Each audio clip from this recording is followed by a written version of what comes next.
जैसे ही मारिया घर में दाखिल हुई, उसके पीछे पीछे दो उल्टे काले पैर भी घर के अंदर दाखिल हुए।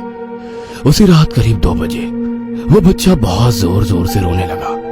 डेविड और मारिया उसे चुप कराने की बहुत कोशिश कर रहे थे, मगर वो चुप नहीं हो रहा था। तभी खिड़की पर एक काली बिल्ली आई और वो अजीब सी आवाज निकालने लगी। उस बिल्ली की आवाज सुनकर बच्चा एकदम खामोश हो गया और मुस्कुराने लगा। डेविड और मारिया दोनों एक दूसरे की ओर हैरानी से देख रहे थे। मारिया कुछ बोलती उसके पहले डेविड बोल पड़ा, हम लोग भी ना कुछ ज्यादा ही सोच रहे हैं। हो सकता है कि बिल्ली की आवाज उसके लिए नहीं है, इसलिए वो चुप हो गया हो। मगर मारिया हैरान थी कि वो लोग 5वें माले पर रहते हैं, फिर दीवार की साइड वाली खिड़की पर बिल्ली कहां से आ गई। वहां तो ऊपर चढ़ने की कोई जगह ही नहीं है। मारिया खिड़की के पास गई। उसने तुरंत खिड़की से झांक कर देखा, मगर वहां ना अब कोई बिल्ली थी, ना ऐसी कोई जगह जिस पर बिल्ली बैठ सकती हो। मारिया हैरान थी कि बिल्ली कहां बैठी थी। अगली सुबह उसने तुरंत डेविड और अपने लिए ब्रेकफास्ट रेडी किया और डेविड को ऑफिस रवाना किया और उसके बाद अपने बेटे को लेकर चर्च पहुंच गई। मगर जैसे ही चर्च के भीतर दाखिल होने की कोशिश कर रही थी, उसका बेटा जोर जोर से रोने लगा। मारिया उसे संभाल रही थी, मगर वो चुप ही नहीं हो रहा था। बच्चे के रोने की आवाज सुनकर फादर बाहर आए। उन्होंने कुछ मंत्र पढ़कर उसके बच्चे के सर पर हाथ रखा तो बच्चे की आंखें एकदम लाल हो गई थी। उसने अपने सर पर से फादर का हाथ हटाने के लिए सर को इतनी तेजी से झटका दी कि फादर को धक्का सा लगा। वो लड़खड़ा गए। अब मारिया का यकीन पक्का हो गया था कि उसका बच्चा नॉर्मल नहीं है। फादर को भी लगने लगा था कि मारिया के बच्चे के साथ कुछ तो गड़बड़ है। उन्होंने मारिया के सर पर हाथ रखा और चर्च के अंदर चले गए।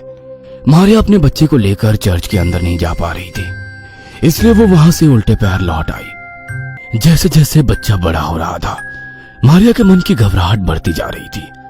अब वो बच्चा लगभग 10 वर्ष का हो चुका था, मगर अब मारिया के साथ हर वक्त कुछ ना कुछ गलत होता। वो किचन में काम कर रही होती तो कई बार अचानक ही आग लग जाती। रोड क्रॉस करते करते कई बार एक्सीडेंट होते होते बची। हर बार जब भी मारिया किसी हादसे से बचती और वो अपने बेटे की तरफ देखती तो वो उसकी ओर देखकर रहस्यमयी तरीके से मुस्कुरा देता। उसके मन में डर बढ़ता जा रहा था। वो यही कोशिश करती कि अपने बच्चे के साथ अकेले ना रहे। एक दिन रात को डेविड देर रात तक ऑफिस से नहीं लौटा। घर पर मारिया अपने बच्चे के साथ अकेली थी। वो किचन में खाना बना रही थी और उसका बेटा टीवी देख रहा था। मारिया खाना बनाकर किचन से बाहर आई तो देखा उसका बेटा वहां पर मौजूद नहीं था। वो सब और उसे ढूंढने लगी। तभी उसे कमरे से किसी के फुसफुसाने की आवाज आने लगी। वो दबे पांव उस कमरे की ओर बढ़ने लगी। उसका बेटा अंधेरे कमरे में किसी से बातें कर रहा था। उसने हड़बड़ाते हुए कमरे की लाइट चालू की तो उसने देखा उसके बेटे के सामने बैठा हुआ काला साया वहां से गायब हो गया। उसका बेटा उससे गुर्राते हुए देख रहा था। मारिया कुछ समझ पाती कि उसके पहले ही उसने उसके ऊपर हमला कर दिया। डेविड जब घर लौटा तो मारिया की लाश कमरे की छत से लटकी हुई मिली और उसका बेटा आराम से टीवी देख रहा था। अपनी पत्नी का यूं चले जाना डेविड के लिए किसी सदमे से कम नहीं था। मारिया के अंतिम संस्कार के समय कब्रिस्तान में जब उसका बेटा और डेविड वहां पर मौजूद थे तो उसका बेटा दूर खड़े उस काले साए को देखकर मुस्कुरा रहा था। वहां पर फादर ने ये बात नोटिस कर ली। मारिया के अंतिम संस्कार के बाद उन्होंने डेविड को चर्च में आने के लिए कहा। डेविड अपने बेटे को लेकर चर्च में जाने लगा तो उसका बेटा गुस्से से चर्च के बाहर ही बैठ गया। डेविड अकेला चर्च के अंदर गया। वहां पर फादर हाथ में कैंडल लिए कुछ प्रे कर रहे थे। डेविड को देखकर उसे बैठने के लिए इशारा किया। प्रेयर के बाद उन्होंने डेविड के गले में एक क्रॉस डाला और कहा, my child, God bless you. तुम्हारा बेटा शैतान का अंश है, उसे खुद से दूर कर दो, वरना अभी उसने अपनी मां को मारा है। अब अगली बारी तुम्हारी होगी। फादर, आप ये क्या कह रहे हैं? मेरा बेटा और शैतान का अंश, हाउ इज इट पॉसिबल? मैंने पहले मारिया को भी आगाह किया था। तुम्हारे बेटे का जन्म 9 मून नाइट में हुआ है। वो रात काली शक्तियों की रात होती है। जिस समय में तुम्हारे बेटे का जन्म हुआ, वहीं पर उस समय कब्रिस्तान में भी गहरी हलचल हुई थी। एक भटकती हुई आत्मा ने तुम्हारे बच्चे के शरीर पर कब्जा कर लिया है।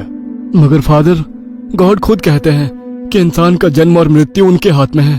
फिर उन्होंने मेरे बच्चे के जन्म के लिए ऐसा समय क्यों चुना जो समय शैतान का था? क्या गलती थी हमारी? ये सब कुछ पहले से तय था। मैंने बहुत कोशिश की कि मारिया को उसकी मुक्ति का साधन बनाऊं, मगर शायद मारिया की मृत्यु उसी के हाथों लिखी थी, इसलिए मैं कुछ नहीं कर पाया।